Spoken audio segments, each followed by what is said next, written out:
উপস্থিত সকলকে অনেক অনেক প্রণাম জানাই। আর 14 তারিখে যে ইতিহাস লিখে দিয়ে গেলাম আমরা থাকি বা না থাকি, এই ইতিহাস কিন্তু চিরজীবন সবার মনে দাগ কেটে রেখে থাকবে। আমি এখান থেকে যখন কলেজ স্ট্রিট গেছিলাম 14 তারিখ যাব বলে বাড়ির থেকে না জানিয়ে, তখন কলেজ স্ট্রিটে গিয়ে দেখেছিলাম 3-4 বছরে দুর্গাপুজোর ভিড় একসাথে জমা করলে যা হয় ওখানকার সেই অবস্থা।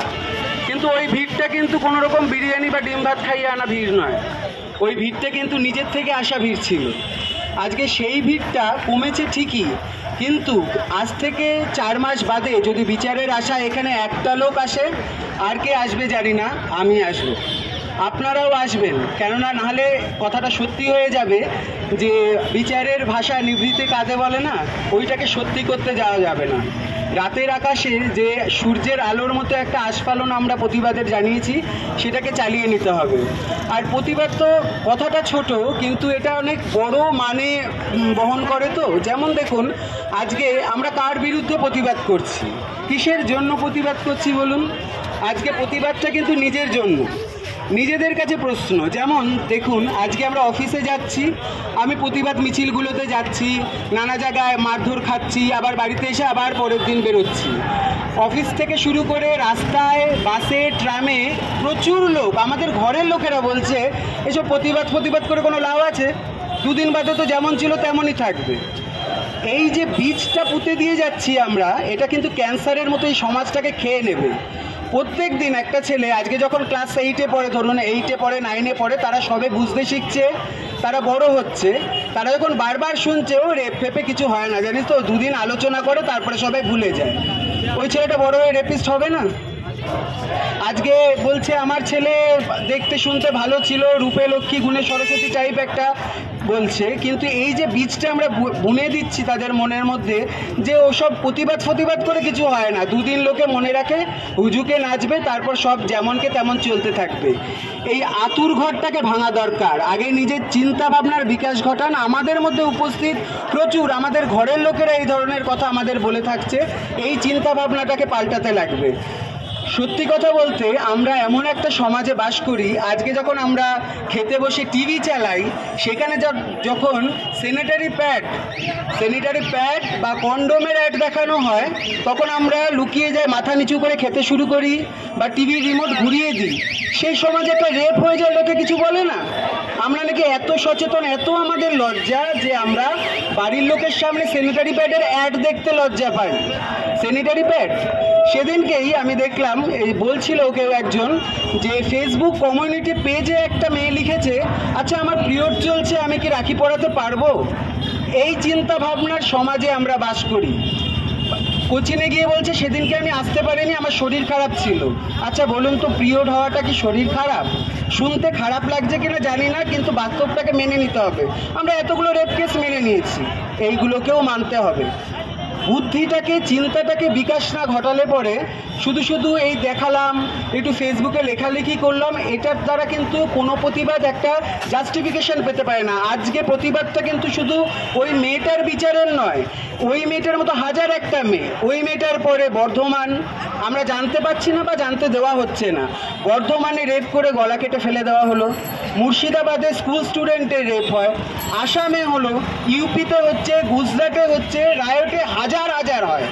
তো সেই আতুর ঘরগুলোকে ভাঙতে হবে, এই চিন্তা ভাবনাগুলোকে পাল্টাতে লাগবে। চিন্তা ভাবনা পাল্টালেই আস্তে আস্তে দেখবেন এই জিনিসগুলোর থেকে আমরা অনেকটা বেরিয়ে আসতে পেরেছি। বেরোতে তো হবেই।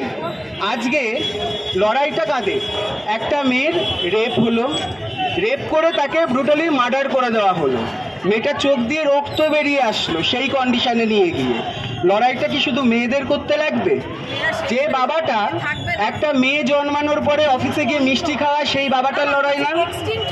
যেই বাবাটা মেয়ে জন্মানোর পর তার বিয়ের জন্য অল্প অল্প টাকা জমায় যাতে সে একটা সুন্দর জীবন পায়, যে বাবাটা একটা ভালো জায়গায় মেয়েকে প্রতিষ্ঠিত করবে বলে প্রত্যেক মাসের থেকে হয়তো 500 টাকা রেকারিং করে যে আমার মেয়ে পড়াশুনো করে সমাজে একটা প্রতিষ্ঠিত জায়গাতে যাবে।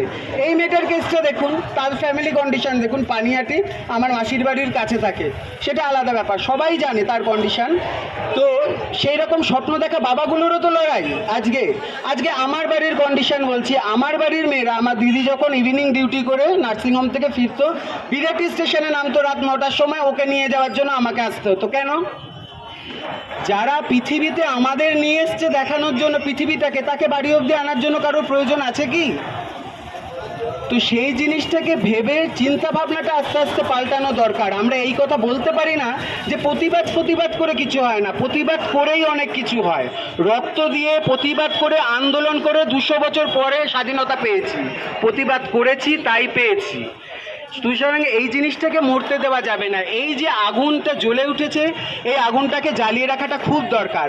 আর যদি বলি রাজনীতির কথা, রাজনীতির লোকেরা সারা জীবন নানাভাবে নানা রং গেটে মানুষকে শুধু ব্যবহারই করে গেছে। আজকে আমি এখানে আমাকে কেউ তেমন চেনে টেনে না, বিরাটির হয়তো পাড়ার কিছু লোক চেনে, অফিসের কিছু লোক চেনে, কিন্তু আমাদের মতো একটা মানে যাদের কেউ চেনে না, তাদের ফেসবুকে লেখা বা তাদের হোয়াটসঅ্যাপে মেসেজ করার বিনিময়ে আজকে এতগুলো লোক এসে দাঁড়িয়েছে। এটা যদি আমি হলফ করে বলতে পারি, আজকে যদি আমি রাজনৈতিক রং মেখে এসে এখানে দাঁড়াবো, তাহলে কিন্তু এই বিশ্বাসটা কেউ করবে না। আমি নিজেই করি না, কথাতেই আছে রাজনীতি করা লোকে কখনো কারো নিজের হতে পারে না, তাদের একটা আলাদা ওয়ার্ল্ড থাকে। সুতরাং রাজনীতির রং লাগালে পরে কালকে এখানে সত্যি ভিড়টা আস্তে আস্তে আরও কমতে থাকবে। তো একেতেই এমনিতে দেখছি আমরা এতদিন ধরে নানা কথা বলছি, মারধর খাচ্ছি, ভ্যানে তুলে নিয়ে যাচ্ছে, ব্ল্যাক টাউনে ব্রিজের সামনে নামিয়ে দিচ্ছে, আবার 1 ঘন্টা বসিয়ে রেখে। এইসবের পরে একটা জিনিস তো ক্লিয়ার হয়ে গেছে যে আমাদের প্রতিবাদের ভাষাটাকে নানাভাবে বন্ধ করে দেওয়া হচ্ছে। সব থেকে বড় কথা, মেয়েটা মরে গিয়ে আমাদের যে ঘুমটা ভাঙিয়ে দিয়েছে, ঘুমটা ভাঙিয়ে আমরা প্রতিবাদ করার ভাষাটা আবার নতুন করে পেয়েছি। সত্যি কথা, উনি যেটা বললো এগ্রি, জীবনে কোনোদিন আমরা এইরকম জায়গায় আছে যে রাস্তায় দাঁড়িয়ে একটা কথা বলবো 20টা লোক আমাকে শুনবে, এই পরিস্থিতি হয়নি। আমি কোনোদিন প্রয়োজনও মনে করিনি সেরকম কোনো জায়গায় যাওয়া। সবার আলাদা আলাদা কাজ আছে, সেই সব কাজের জন্য আমরা আলাদা আলাদা লোক অ্যাপয়েন্ট করে রেখেছি। গণতন্ত্রের দেশে আমরা রাজা, বাকি সবাই আমাদের সার্ভেন্ট। আমি তাই মনে করি, কে কি মনে করে জানি না। তো এই প্রতিবাদটাকে যে নিভিয়ে দেওয়ার চেষ্টা করা হচ্ছে, এই প্রতিবাদটাকে নিভতে দেবেন না।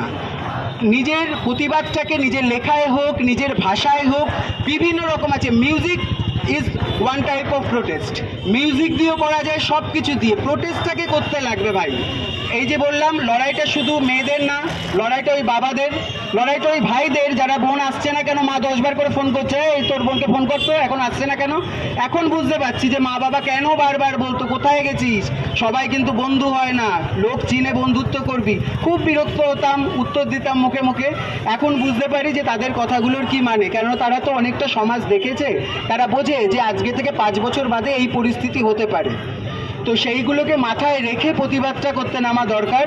কেননা প্রতিবাদটা একদিনের না, শরীর যতক্ষণ সুস্থ থাকবে ততক্ষণই দাঁড়িয়ে প্রতিবাদ করবেন, তারপর বাড়ি চলে যাবেন। কেননা এটা একদিনে আমাকে এক্সট্রিম পয়েন্টে গিয়ে দেখাতে হবে লোককে কিছু, এরম কোনো ব্যাপার না। আবার হবে, এ জল অনেক দূর গড়াবে, 2 দিন পরে জানবো যে ও অমুকে না তমুকে, ওই দিককার 3 জন ছেলে এসেছিল, তারা এই কাজটা করেছিল। চমকপ্রদ খবর দিনের পর দিন আমরা শুনতে থাকবো, কিন্তু দাবি ভুলে গেলে চলবে না। একটাই দাবি, একটাই স্বর, জাস্টিস ফর আরজি কর। একটাই দাবি, একটাই স্বর, জাস্টিস ফর আরজি কর। একটাই দাবি, একটাই স্বর, জাস্টিস ফর আরজি কর।